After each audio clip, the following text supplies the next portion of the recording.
Hello guys, welcome to our YouTube channel vision academy. आज हम start करने जा रहे हैं हमारा third question, that is principle of management.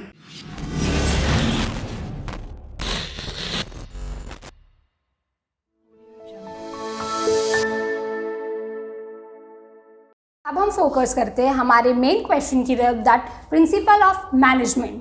सबसे पहले हम देखते हैं प्रिंसिपल ऑफ मैनेजमेंट का इन्वेंशन, दैट उसको इन्वेंट कहाँ से किया गया था। Principle of management is defined by Professor Henry Fayol. He was a mining engineer in a coal mining company. Firstly, he defined 4 functions of management, that is planning, organizing, directing and controlling. What is planning? Planning की बात की जाए, आप जब किसी भी organisation में अपना काम करने के लिए एक गोल को अचीव करते हैं, एक आप रफ प्लान बनाते हैं, दैट कि कौन से स्टेप्स आपको कब लेने हैं कि आपका जो काम है वो अच्छी तरीके से अचीव किया जा सके। नेक्स्ट फंक्शन था organizing. What is organizing? Organizing that means कि बिजनेस के गोल को अचीव करने के लिए जो रिसोर्सेज आपको अवेलेबल होने चाहिए आपके बिजनेस में। रिसोर्सेज में हमारे पास 2 रिसोर्सेज हमारे बिजनेस में ज़रूरी होते हैं। पहला human resource, next physical resource. इन रिसोर्सेज को बिजनेस में अवेलेबल कराना, ये किसकी रिस्पॉन्सिबिलिटी है? बिजनेसमैन की। नेक्स्ट हमारा थर्ड फंक्शन है that directing. What is directing?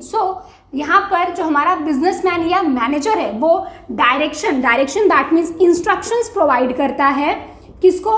हमारे एम्प्लॉयज़ को, ताकि वो अपने गोल को अचीव कर सके। नेक्स्ट हमारा फोर्थ फंक्शन ऑफ मैनेजमेंट है controlling. What is controlling? Simply terms में बोले तो कंट्रोल करना, दैट कंपनी के साथ हो रहे जो वेस्टेज क्रिएट करते हैं eight the time of production, उस वेस्टेज को रिड्यूस करने का काम कौन करता है?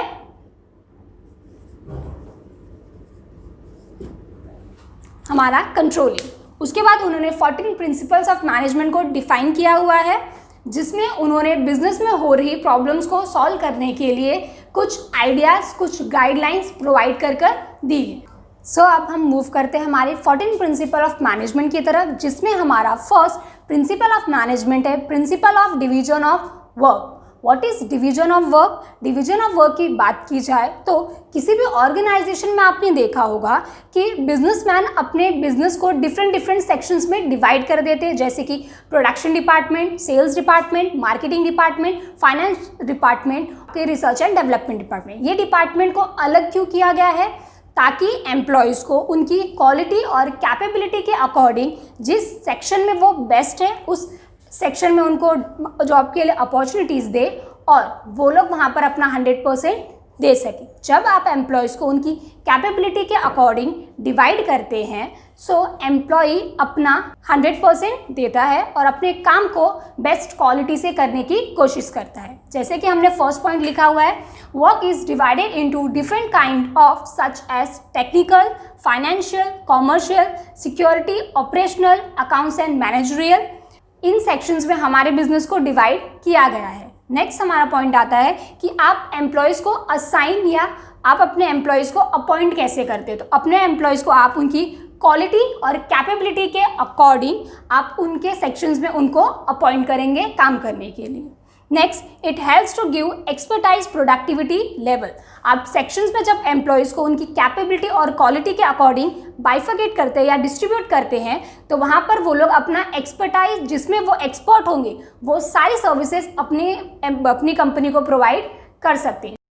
अब हम देखते हैं एग्जाम्पल इस प्रिंसिपल को समझने के लिए। Wedding planners.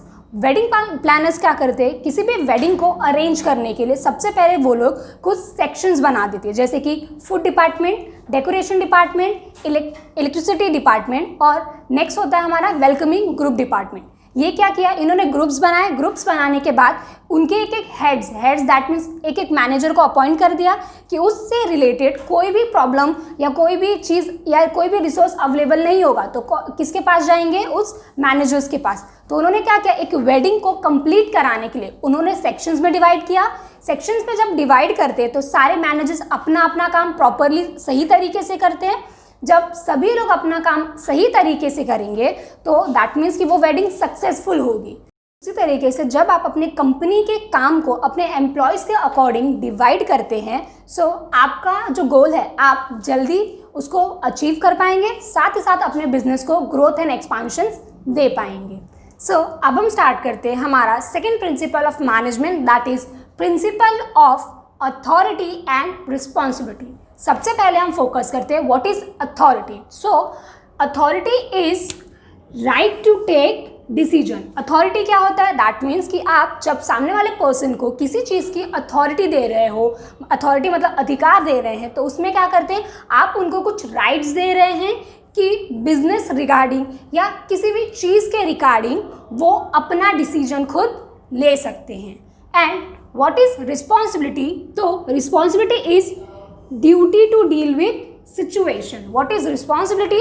तो रिस्पॉन्सिबिलिटी एक ऐसी चीज़ होती है जिसमें आपको ड्यूटी दी जाती है कि अगर इन केस फ्यूचर में कैसी भी सिचुएशन आए, सिचुएशन अच्छी हो या बुरी, आपको उसको खुद हैंडल करना होता है, दैट उसके साथ आपको खुद डील करना होता है। सो ये प्रिंसिपल ऑफ मैनेजमेंट क्या बोलता है? अथॉरिटी एंड रिस्पॉन्सिबिलिटी हमेशा एक साथ आते हैं। सो हमारा थर्ड पॉइंट है authority comes always with responsibility. जहाँ भी जाएंगे दोनों साथ में जाएंगे। एग्जाम्पल हम देख लेते हैं हमारे बिजनेस ऑर्गेनाइजेशन में।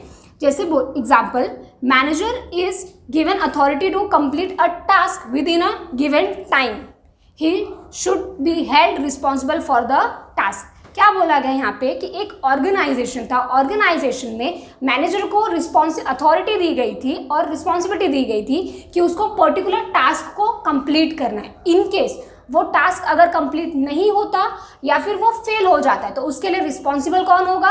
वो मैनेजर।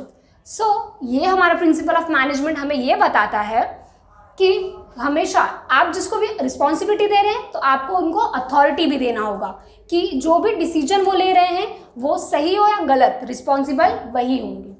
अब हम मूव करते हैं हमारे थर्ड प्रिंसिपल की तरफ, जो है principle of discipline. What is discipline? Discipline करना दैट मीन्स कि आपका जो भी काम आपके ऑर्गेनाइजेशन ने आपको दिया हुआ है, प्रॉपर सही काम को सही तरीके से और सही समय पे करना, इसे बोला जाता है डिसिप्लिन। अब डिसिप्लिन होता क्या है? So employee must obey and respect the rules that govern the organisation. यहाँ पे क्या बोला गया है कि एम्प्लॉयज़ को अपने रूल्स एंड रेगुलेशन जो कि कंपनी के थ्रू बनाए गए हैं, कंपनी को सही तरीके से चलाने के लिए उनको उसे प्रॉपर सही तरीके से फॉलो करना होता है। Next, discipline helps to achieve goals. Discipline आपको क्या करता है? हेल्प करता है कि आप अपने अचीव को, बोलते हैं आप अपने गोल्स को अचीव कर सको। यहाँ पे क्या बोला गया है? Good discipline is result of effective leadership. यहाँ पे बताया गया है कि आपका जब इफेक्टिव डिसिप्लिन होगा, दैट अगर आपके ऑर्गेनाइजेशन के एम्प्लॉयज सही तरीके से सही काम करेंगे तो उस समय क्या रिप्रेजेंट होगा कि आपने सही तरीके से उनको डिसिप्लिन में रखा हुआ है। दैट मीन्स एक लीडरशिप क्वालिटी आपकी बाहर दिखाई देती। एक हम एग्जांपल ले लेते हैं, जैसे हमारे रूटीन लाइफ के लिए होता था कि हमारे स्कूल टाइम में हमारे टीचर्स हमें कुछ इंस्ट्रक्शन देते थे, दैट डिसिप्लिन के मैनर्स सिखाते थे, बेसिक मैनर्स, कि आपको कैसे लोगों से बिहेव करना है, कैसे चलना है, कैसे आना है, कैसे जाना है। ये बेसिकली हमें सिखाया जाता है ताकि हम किसी और के मतलब किसी और के सामने जब रिप्रेजेंट हो तो एक मैनरफुल लगे, मतलब अच्छी तरीके से अपने आप को रिप्रेजेंट कर सके। उसी तरीके से जब आप किसी ऑर्गेनाइजेशन में अपॉइंट हो तो एज अ एम्प्लॉय, तो जो आपके मैनेजर्स होते हैं या सुपीरियर होते हैं, वो लोग आपको कुछ इंस्ट्रक्शंस देते हैं, दैट गाइडलाइंस प्रोवाइड करके देते हैं कि हमारी कंपनी का रूल है आपको प्रॉपर ऑन टाइम आना होगा, साथ ही साथ वर्किंग आवर्स में आप टाइम पास नहीं कर सकते। तो ये क्या हुए, ये कंपनी को रेगुलेट करने के कुछ डिसिप्लिन रूल्स एंड रेगुलेशन है जो आपकी कंपनी को ग्रोथ करने में हेल्प करता है। So principle of management, in case अगर आपका एम्प्लॉय प्रॉपर डिसिप्लिन फॉलो नहीं करता, दैट मीन्स कि आपने जो रिसोर्स या एम्प्लॉय को जिस काम के लिए अपनी कंपनी में रखा हुआ है वो प्रॉपर सही तरीके से यूटिलाइज नहीं हो रहा है, मतलब वो वेस्टेज क्रिएट कर रहा है। सो कंपनी की ये प्रॉब्लम्स को सॉल्व करने के लिए हमारा प्रिंसिपल ऑफ डिसिप्लिन हेल्प करता है कि आपके ऑर्गेनाइजेशन के सारे एम्प्लॉय कैसे रहने चाहिए, डिसिप्लिन में, ताकि आपके कंपनी का ग्रोथ और एक्सपांशन किया जा सके। हम थोड़ा और डिटेल में प्रिंसिपल ऑफ डिसिप्लिन को समझ लेते हैं एक एग्जाम्पल के थ्रू। क्या बोला गया example, employees of organization should go to the office at a particular time. यहाँ पे क्या बताया गया, प्रिंसिपल ऑफ डिसिप्लिन क्या बोलता है कि किसी भी ऑर्गेनाइजेशन के एम्प्लॉयज को ऑफिस में पर्टिकुलर टाइम पे जाना होता है। इन केस अगर एम्प्लॉय डिले करता है टाइम पे जाने में, दैट मीन्स वो कुछ पनिशमेंट रखते हैं आपके लिए, जैसे कि आपकी सैलरी कट कर दी जाएगी या आपके वर्किंग आवर्स को बढ़ा दिया जाएगा। ये क्यों उन्होंने ये पॉलिसी अप्लाई, क्योंकि एम्प्लॉयज़ क्या करते थे कि वेस्टेज का ज़्यादा क्रिएट, मतलब वर्किंग आवर्स में प्रॉपर नहीं आते थे, ऑन टाइम जॉब पे नहीं आते थे। सो ये सारे वेस्टेज को रिड्यूस करने के लिए उन्होंने प्रिंसिपल ऑफ डिसिप्लिन को इंट्रोड्यूस किया हुआ है। अब हम मूव करते हैं हमारे फोर्थ प्रिंसिपल की तरफ, जो है principle of unity of command. Command करना दैट मीन्स ऑर्डर देना। यहाँ पे क्या बोला गया है कि एक ऑर्गेनाइजेशन के अंदर कभी भी जब आप अपने एम्प्लॉयज़ को या अपने वर्कर्स को कमांड दे रहे हैं, कमांड देना मतलब ऑर्डर दे रहे हैं, तो कभी भी ऑर्डर सिर्फ इंडिविजुअल मैनेजर या इंडिविजुअल आपके सुपीरियर के थ्रू उनको देना चाहिए। इससे क्या होता है, हमारे एम्प्लॉयज़ के बीच में हुए कॉन्फ्लिक्ट या फिर इन केस कोई बोलते ना झगड़े हुए तो उनको सॉल्व करने में हेल्प मिलता है। So order given by only one superior, यहाँ पे ये प्रिंसिपल हमको बोलता है कि ऑर्डर सिर्फ एक इंडिविजुअल सुपीरियर के थ्रू अपने एम्प्लॉयज़ को देना चाहिए। Next, it helps to solve conflicts and disputes among organization. ये प्रिंसिपल आपको हेल्प करता है आपके ऑर्गेनाइजेशन के बीच में हुए कोई डिस्प्यूट मतलब झगड़े या फिर कोई कॉन्फ्लिक्ट मतलब मतभेद या कोई मतलब जिस पे उनके एक दूसरे के बोलते ना सोच नहीं मिल रही होगी, तो वैसी सिचुएशंस को सॉल्व करने में हेल्प करता है। इसको हम थोड़ा एग्जाम्पल के थ्रू और डिटेल में समझते हैं। जैसे हमारे पास कंपनी ए है और कंपनी बी है। कंपनी ए के पास सिर्फ इंडिविजुअल सुपीरियर है जो कि 3 अलग अलग एम्प्लॉयज़ को इंस्ट्रक्शन बोलते ना ऑर्डर प्रोवाइड कर रहा है।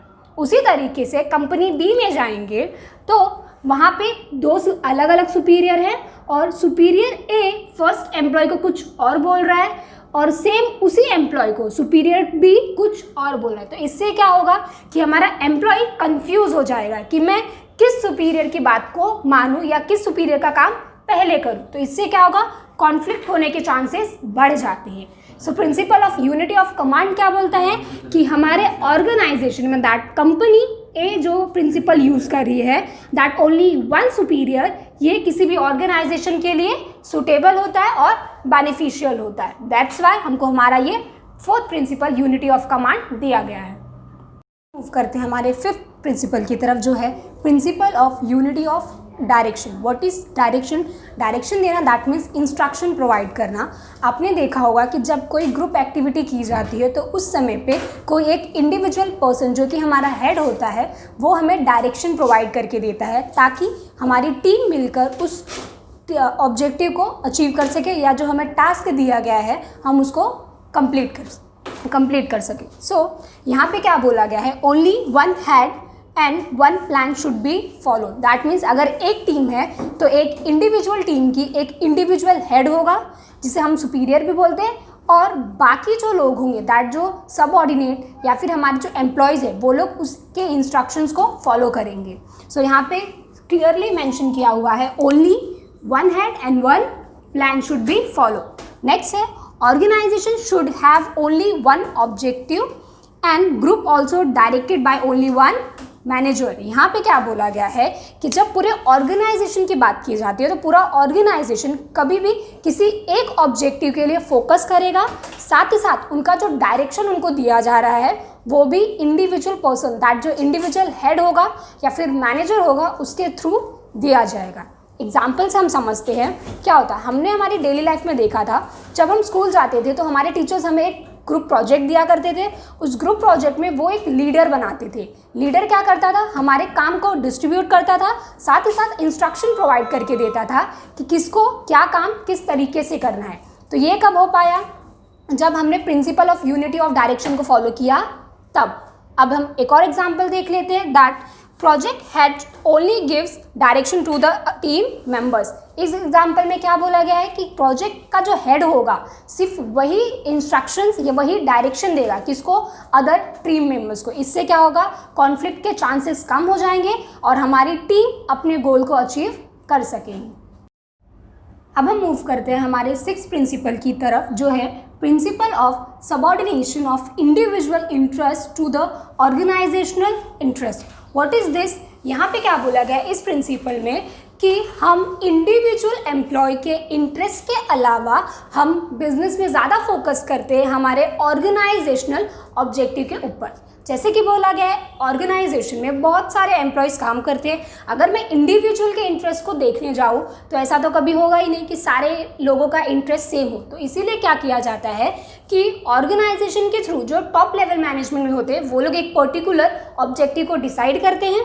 डिसाइड करने के बाद सारे employee that means top, middle and lower, सभी लेवल के एम्प्लॉयज़ को वो उस ऑब्जेक्टिव को बता दिया जाता है ताकि सारे एम्प्लॉयज़ फोकस करें किसकी ओर, हमारे जो ऑर्गेनाइजेशन ग्रुप का ऑब्जेक्टिव है उसके ऊपर। सो यहाँ पे क्या बोला गया है, in this principle the interest of individual must given less importance than the interest of organization. First point में क्या बोला गया है कि यहाँ पे इस प्रिंसिपल में इंटरेस्ट ऑफ इंडिविजुअल पर्सन के बदले में ज़्यादा फोकस किया जाता है किस पे, इंटरेस्ट ऑफ ऑर्गेनाइजेशन के ऊपर। नेक्स्ट पॉइंट में बोला है manager gives more important to the interest of whole group rather than the interest of single employee. और जो हमारे कंपनी के मैनेजर्स होते हैं वो ज़्यादा फोकस करते हैं हमारे ऑर्गेनाइजेशन के गोल के ऊपर, दैट ऑर्गेनाइजेशन के ऑब्जेक्टिव के ऊपर, रेदर दैन हमारे एम्प्लॉय के इंटरेस्ट के ऊपर।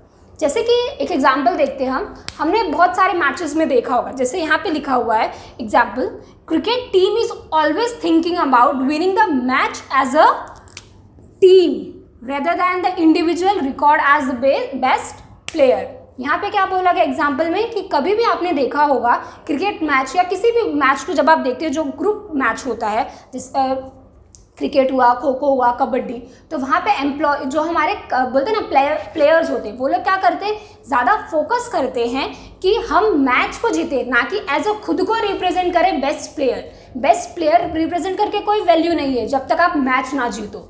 इसीलिए सारे जो प्लेयर्स होते हैं वो क्या करते हैं, फोकस करते हैं कि वो मैच को जीत सके और अपनी टीम को बेस्ट साबित कर सके। उसी तरीके से जब आप ऑर्गेनाइजेशन में आते हैं तो ऑर्गेनाइजेशन में सारे एम्प्लॉयज़ मिलकर काम करते हैं, रेदर दैन खुद के इंटरेस्ट के वो लोग ज़्यादा फोकस करते हैं अपने ग्रुप इंटरेस्ट के ऊपर। यही इस प्रिंसिपल में हमने एक्सप्लेन किया हुआ है। अब हम मूव करते हैं हमारे 7th प्रिंसिपल की तरफ, जो है principle of centralisation and decentralization. What is centralization? Centralization की बात की जाए दैट मीन्स कि आप अपने बिजनेस का कोई भी डिसीजन या कोई भी अथॉरिटी देने का काम किसी एक इंडिविजुअल पर्सन को देंगे। And what is decentralisation? Decentralization simply means कि आप अपने ऑर्गेनाइजेशन में कोई भी डिसीजन या फिर कोई भी पावर को यूज़ करने का जो राइट्स है वो एक से ज़्यादा लोगों को देंगे। यहाँ पे क्या लिखा हुआ है, centralisation refers to the concentration of a power and authority into one hands. यहाँ पे क्या है, concentration of power and authority into one hand. That means कि आप किसी एक इंडिविजुअल पर्सन को अथॉरिटीज़ और पावर प्रोवाइड करोगे कि बिजनेस रिलेटेड जो भी डिसीजन लेना है वो इंडिविजुअल पर्सन ले सकता है। And what is decentralisation? Decentralisation is when there is delegation of authority at all level. That what यहाँ पे क्या बोला गया है, डेलीगेट करना, दैट मीन्स बांटना। क्या? अथॉरिटीज़ को all level that means top level पे अलग बंदा डिसीजन लेगा, मिडिल लेवल पे अलग मैनेजर डिसीजन लेगा, लोअर लेवल पे अलग मैनेजर। तो इससे क्या होता है, बिजनेस में कॉम्प्लिकेशन के चांसेस बढ़ जाते हैं। So principle of centralisation and decentralisation क्या बोलता है कि this principle helps to make balance, that कि आपको अपने बिजनेस के अंदर बैलेंस बनाकर रखना है ताकि आपका बिजनेस ऑर्गेनाइजेशन अच्छी तरीके से रन किया जा सके। हम यहाँ पे एक एग्जाम्पल देख लेते हैं। ये है हमारा फर्स्ट एग्जाम्पल सेंट्रलाइजेशन के लिए एंड सेकेंड एग्जाम्पल है हमारे डिसेंट्रलाइजेशन के लिए।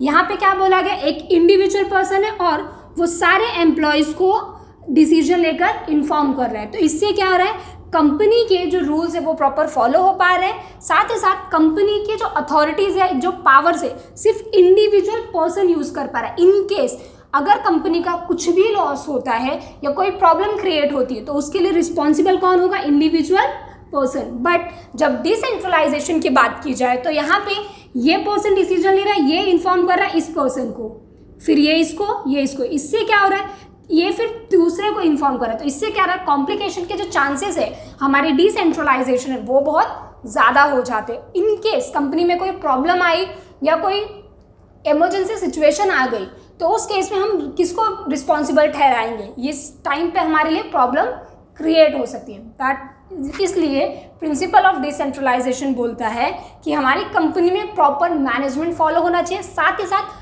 अथॉरिटीज़ एंड पावर सिर्फ इंडिविजुअल पर्सन के हाथों में होना चाहिए ताकि कंपनी का कोई भी वेस्टेज ना हो। अब हम मूव करते हैं हमारे 8th प्रिंसिपल की तरफ, जो है principle of remuneration. What is remuneration? So remuneration means payment given to the employees on the behalf of his work in the organization. remuneration क्या होता है? ये एक ऐसा अमाउंट होता है जो कि ऑर्गेनाइजेशन पे करता है एम्प्लॉय को, जो उसने ऑर्गेनाइजेशन के लिए काम किया है उसके लिए। सिंपली रेमुनरेशन को हम एक और टर्म में बोलते हैं सैलरी। अब सैलरी देने का बेसिकली रीज़न क्या होता है? This keeps employees satisfied financially as well as retain them long span of time with the organization. ये क्या बोल रहा है कि सैलरी जब आप अपने एम्प्लॉय को प्रोवाइड करते हो तो वो फाइनेंशियली तो उसको प्रमोट करता ही है, साथ ही साथ वो आपकी कंपनी से जुड़े रहने के लिए लॉन्ग टाइम के लिए प्रिपेयर हो जाता है। और अब सैलरी आप देते किस बेसिस पे है? तो remuneration should be fixed by taking consideration the skill, expertise, knowledge, market trends and profitability of organization. Simply आपका अमाउंट सैलरी डिसाइड किस बेसिस पे होता है? कंपनी की प्रॉफिट के बेसिस पे, एम्प्लॉय का स्किल क्या है, उसकी नॉलेज कितनी है, साथ ही साथ मार्केट में ट्रेंड क्या चल रहा है। हम एक एग्जांपल देख लेते हैं दैट प्रिंसिपल ऑफ रेम्यूनरेशन का, कि कैसे एम्प्लॉय अपनी कंपनी के साथ में जुड़ा रहता है। जैसे कि जब सपोज करते पर्सन ए है, जब वो इंटरव्यू के लिए गया तो उससे मैनेजर से जब बात हुई तो मैनेजर ने उनको बोला था कि आपको हम 25,000 की सैलरी प्रोवाइड करेंगे। But at the time of payment, जब पेमेंट का टाइम आया तो मैनेजर ने सिर्फ उनको 20,000 की सैलरी दी। तो इससे क्या होगा? एम्प्लॉय डीमोटिवेट हो जाएगा, कंपनी में काम करने के लिए वो रेडी नहीं होगा। बट अगर सेकंड केस में जाते, इन केस मैंने 25,000 पे बात की थी और मैं उसको सैलरी भी 25,000 की दे रही, तो इससे क्या होगा? एम्प्लॉय भी सेटिस्फाइड रहेगा दैट कि मैंने जितना काम किया मेरी कंपनी ने उसके अकॉर्डिंग मुझे पेमेंट प्रोवाइड की है। सो प्रिंसिपल ऑफ रेम्यूनरेशन हमारे एम्प्लॉयज़ के लिए होता है कि उनको सही सैलरी या फिर सही वेजेस दिया जाए जिससे कि उनका एक्सप्लॉयटेशन ना हो और एम्प्लॉय को वही अमाउंट मिले जिसके लिए वो कैपेबल हो। अब हम मूव करते हैं हमारे 9th प्रिंसिपल की तरफ, जो है हमारा principle of scalar chain. What is scalar chain? तो scalar chain means hierarchy of authority from the top levels to lower level. What is hierarchy? जैसे कि हमने प्रीवियस लेक्चर में डिस्कस किया हुआ था कि हमारा जो बिजनेस ऑर्गेनाइजेशन होता है वो एक हायरार्की को फॉलो करता है जिसमें 3 लेवल्स आते हैं। 3 लेवल्स में हमारा टॉप, सेकेंड है मिडिल और थर्ड लेवल है हमारा लोअर। सो कोई भी business organisation that means top level जब कोई भी डिसीजन लेता है तो सबसे पहले वो इन्फॉर्म करता है हमारे मिडिल लेवल को, मिडिल लेवल इन्फॉर्म करता है लोअर लेवल को। तो ये क्या हुआ? एक हायरार्की सिस्टम फॉलो हुआ। उसी तरीके से जो हमारे ट्रेडिशनल बिजनेसेस होते थे वो इसको फॉलो किया करते थे। So traditional business uses hierarchy chain but it is time consuming process. So to avoid time wastage, now using gang plank. What is gang plank? gang plank की बात की जाए तो दैट मीन्स जैसे अगर आप किसी एक डिपार्टमेंट में काम कर रहे हैं और आपको वो डिसीजन सेकेंड डिपार्टमेंट के पर्सन को इन्फॉर्म करना है तो आप डायरेक्टली उस पर्सन से जाएंगे और अपने डिसीजंस को डिस्कस करेंगे, ना कि इस प्रॉपर हायरार्की को फॉलो करेंगे। हम इसको समझते हैं एक एग्जाम्पल के थ्रू। जैसे कि हमने एक एग्जाम्पल बनाया हुआ है कि पर्सन डी ने कोई डिसीजन लिया हुआ है, उसे वो डिसीजन बताना है पर्सन जी को। बट ट्रेडिशनल टाइम में जो हायरार्की फॉलो की जाती थी वो क्या बोलता है? पर्सन डी डायरेक्टली जी से डिस्कशन नहीं कर सकता। वो क्या करेगा, पहले अपना डिसीजन बताएगा सी को, सी इन्फॉर्म करेगा बी को, बी इन्फॉर्म करेगा ए को, ए इन्फॉर्म करेगा ई को, ई इन्फॉर्म करेगा एफ को और एफ इन्फॉर्म करेगा जी को। तब जाके डी का डिसीजन पहुंचेगा किसके पास, जी के पास। तो डी का डिसीजन जी तक पहुंचने में उनको इन सारे लोगों से डिस्कशन करना पड़ा। सो डिस्कशन करने के लिए टाइम लगता है, दैट मीन्स हमारे टाइम की वेस्टेज क्रिएट हो रही। इस वजह से एक न्यू टेक्निक सामने आई जिसे हम बोलते हैं गेम प्लान। गेम प्लान क्या बोलता है कि आपको जिस पर्सन से जो डिस्कस करना है आप डायरेक्टली जाकर उससे डिस्कशन कर सकते हैं। सो क्या होता है, जो इन लोगों के साथ में डिस्कशन करने का टाइम है, हमारा टाइम क्रिएट बोलते हैं ना, टाइम वेस्टेज कम होगा और हम हमारी कंपनी की प्रोडक्टिविटी को इंक्रीज कर सकेंगे। सो प्रिंसिपल ऑफ स्केलर चेन अब थोड़ा बदल चुका है, उसकी जगह किसने ली है, गेम प्लैंक ने, हायरार्की की जगह। सो प्रिंसिपल ऑफ स्केलर चेन हमें ये बताता है कि हमें प्रॉपर हमारी कंपनी के जो डिसीजन है उसको एक scalar chain that means hierarchy के थ्रू लेकर जाना चाहिए। बट इन केस अगर आपको लगे कि हमारा टाइम ज़्यादा वेस्टेज क्रिएट कर रहा है, सो हम गेम प्लान को भी यूज़ कर सकते हैं। अब हम मूव करते हैं हमारे 10th प्रिंसिपल की तरफ, जो है principle of order. What is order? हमारा सिंपली ये प्रिंसिपल बेस्ड करता है, this principle based on a place for everything and everything in its place। ये प्रिंसिपल क्या बोलता है कि यहाँ पर जगह जो बोलते हैं ना, प्लेस है सभी के लिए बट सभी चीज़ें अपनी जगह पर होनी चाहिए। दैट मीन्स कि जो भी रिसोर्सेज कंपनी में अवेलेबल है या जो भी रिक्वायर्ड है वो उनकी सही जगह पर और सही टाइम पर होना चाहिए। सो नेक्स्ट पॉइंट है, resources are available should be right place at a right time. That means कि जिस चीज़ की जहाँ ज़रूरत है उसको वहीं पर होना चाहिए और सही समय पर होना चाहिए। टू इंक्रीज इफिशिएंसी, अब आपकी चीज़ें या रिसोर्सेज सही प्लेस पर क्यों होनी चाहिए, ताकि आप अपनी प्रोडक्टिविटी, अपनी इफिशिएंसी को इंक्रीज कर सकें। प्रिंसिपल को हम एक एग्जाम्पल के थ्रू समझते हैं, जैसे कि a person who is MBA in accounts should not appoint in production department, he should appointed in accounts department। यहाँ पे क्या बोला गया है, अगर कोई पर्सन है जिसने MBA किया है इन अकाउंट्स तो हमारी ऑर्गेनाइजेशन के वो अकाउंट्स डिपार्टमेंट के लिए सुटेबल होगा, ना कि प्रोडक्शन डिपार्टमेंट के लिए। इन केस अगर मैं उस पर्सन को हमारे प्रोडक्शन डिपार्टमेंट में अपॉइंट करती हूँ तो मैं क्या कर रही हूँ, हमारे जो कंपनी के रिसोर्स है दैट जो ह्यूमन पावर है उसको मैं वेस्ट कर रही हूँ। उसको कहाँ पे मुझे जॉब अपॉइंट करके देना चाहिए, अकाउंट्स डिपार्टमेंट में। So principle of order I think आपको समझ आया होगा। करते हैं हमारे 11th प्रिंसिपल की तरफ, जो है principle of equity. What is equity? Equity का इस प्रिंसिपल से मतलब है इक्वालिटी। दैट मीन्स कि हमारे ऑर्गेनाइजेशन के अंदर हमारे कंपनी के सारे एम्प्लॉयज़ को आपको सेम ट्रीटमेंट प्रोवाइड करनी है। किसी के भी साथ में किसी भी तरीके का मिसबिहेव या डिस्क्रिमिनेशन हमें नहीं करना है। सबसे पहले हम देखते हैं हमारा first point, that management should be fair as well as friendly to the subordinate. Who is subordinate? Subordinate means हमारे एम्प्लॉयज़ जो कि हमारे कंपनी में काम कर रहे हैं वो। सो मैनेजमेंट सिस्टम को सारे एम्प्लॉयज़ के साथ में fair as well as friendly treatment करना है। साथ ही साथ there should not any discrimination between employees. साथ ही साथ उन्हें ध्यान रखना है कि आप अपने कंपनी के एम्प्लॉयज़ के साथ में किसी भी तरीके का डिस्क्रिमिनेशन मतलब मतभेद नहीं करेंगे। दैट मीन्स सभी को आप इक्वल ट्रीटमेंट प्रोवाइड करेंगे। जैसे कि आपने देखा होगा कि हमारा क्या होता है, ऑर्गेनाइजेशन में क्या होता है कि डिपार्टमेंट अलग अलग है, मतलब एम्प्लॉय सेम लेवल पे काम कर रहे हैं बट उनकी जो सैलरी है वो अलग अलग होती है। तो ये गलत है। हमें अगर एम्प्लॉय हमारे ऑर्गेनाइजेशन के बट भले डिफरेंट डिपार्टमेंट में हो, लेकिन अगर वो सेम लेवल पे काम कर रहे तो उनकी सैलरी भी कैसी होनी चाहिए, सेम ही होनी चाहिए। इसे हम एक एग्जांपल के थ्रू समझते हैं।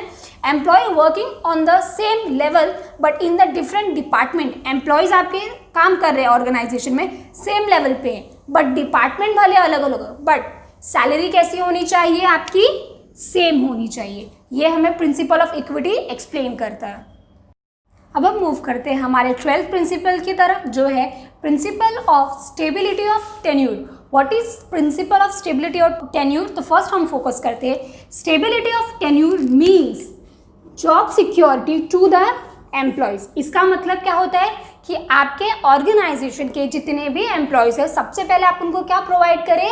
Job security. इनकेस अगर आप अपने एम्प्लॉयज़ को जॉब सिक्योरिटी नहीं देते तो क्या होगा? एम्प्लॉयज़ डरेगा कोई भी काम करने से, उसे एक डर लगा होगा कि हो सकता है कोई भी मिस्टेक कर दूँ तो उससे मेरी जॉब चली जाए।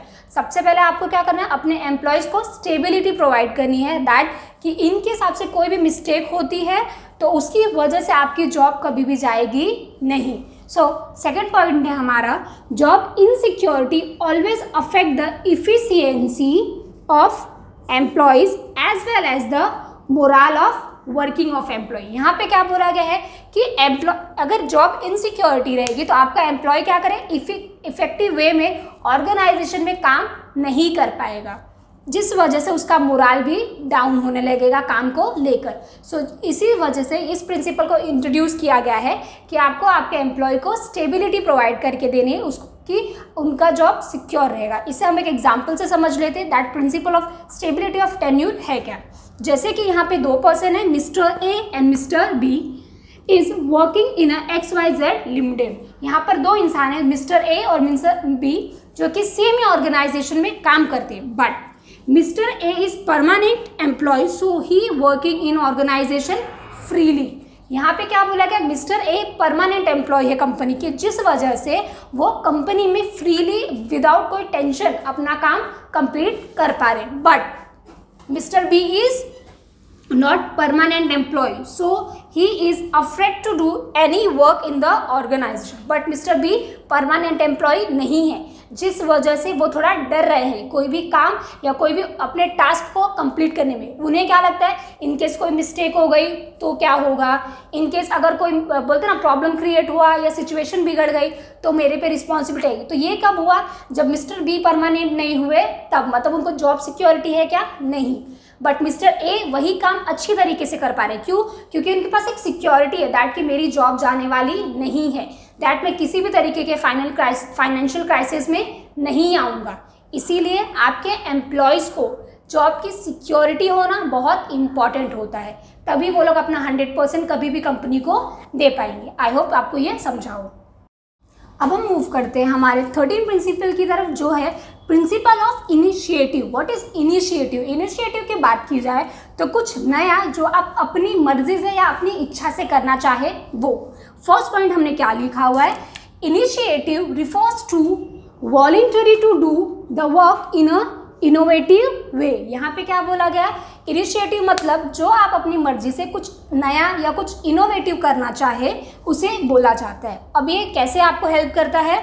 This will gives freedom to think and work on a new ideas, encourage employees to take initiative while working on a given task. ये क्या बोल रहा है कि ये आपको फ्रीडम देता है, साथ ही साथ नए आइडियाज थिंक करने के लिए एनकरेज करता है कि आप नए आइडियाज़ को सोचें और जो आपको टास्क दिया गया है उस टास्क को आप कुछ नए इनोवेटिव वे से कंप्लीट कर सकें। इसे हम एक एग्जाम्पल के थ्रू समझते हैं। जैसे कि आपने सुना होगा बहुत सारी मल्टीनेशनल कंपनीज होती हैं जो कि अपने एम्प्लॉयज़ को एनकरेज करते हैं, मोटिवेट करते हैं कि वो अपने पर्सनल आइडियाज़ या अपने पर्सनल जो बोलते हैं ना उनकी जो रिसर्च है उसे कंपनी के साथ में शेयर कर सकते हैं। अगर वो चीज़ वैल्यूएबल होगी या कुछ इंपॉर्टेंट होगी या कंपनी को बेनिफिट प्रोवाइड करके दे सकती है तो रिफंड में कंपनी क्या करती है, अपने एम्प्लॉयज़ को कुछ इनिशिएटिव देती है, मतलब कुछ सैलरी देती है या उन्हें कुछ बोनस वाउचर्स देती है। तो इससे क्या होता है, एम्प्लॉय भी एनकरेज होता है कि मैंने कंपनी के लिए कुछ किया तो कंपनी ने मेरे लिए भी कुछ किया।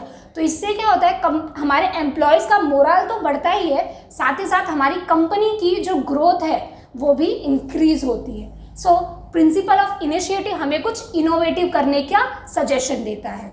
मूव करते हैं हमारे 14 प्रिंसिपल की तरफ, जो है principle of spirit they crops. What is principle of spirit they crops means union is strength. What is union? आपने सुना होगा एकता में शक्ति होती है। उसी तरीके से जब आप किसी ऑर्गेनाइजेशन में काम करते हैं तो ऑर्गेनाइजेशन के सारे employees that means top level, middle level as well as lower level, तीनों लेवल जब एक साथ मिलकर किसी ऑब्जेक्टिव के लिए काम करते हैं तभी हमारा बिजनेस सक्सेसफुल हो सकता है। So this principle suggest us to work in a union, that हमें एक साथ में मिलकर काम करना है।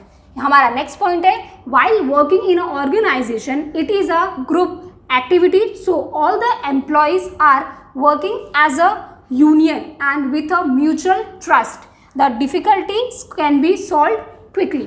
यहाँ पे क्या बोला गया है, जब किसी ऑर्गेनाइजेशन में सारे एम्प्लॉयज़ एक साथ मिलकर और एक ट्रस्ट के साथ में काम करते हैं तो एम्प्लॉयज़ के बीच में क्या होता है, जो प्रॉब्लम्स आ रही है या हमारे ऑर्गेनाइजेशन में जो प्रॉब्लम आ रही है उन्हें सॉल्व करने में हमें ईजी वे मिलता है। सो ये प्रिंसिपल हमें सजेस्ट करता है कि हमारे पूरे ऑर्गेनाइजेशन को एक साथ मिलकर हमारे ऑब्जेक्टिव के लिए, दैट मीन्स हमारे ऑर्गेनाइजेशन के ऑब्जेक्टिव के लिए काम करना चाहिए। आज हमने देखा हमारे आज के लेक्चर में that 14 principal of management. I hope आप सभी को ये समझ में आया होगा और आप ये सारे पॉइंट्स को अपनी नोटबुक में नोट करके रखें, so at the time of revision आपको डिफिकल्टी ना हो। नेक्स्ट लेक्चर से हम स्टार्ट करेंगे हमारा new question that scientific management theory.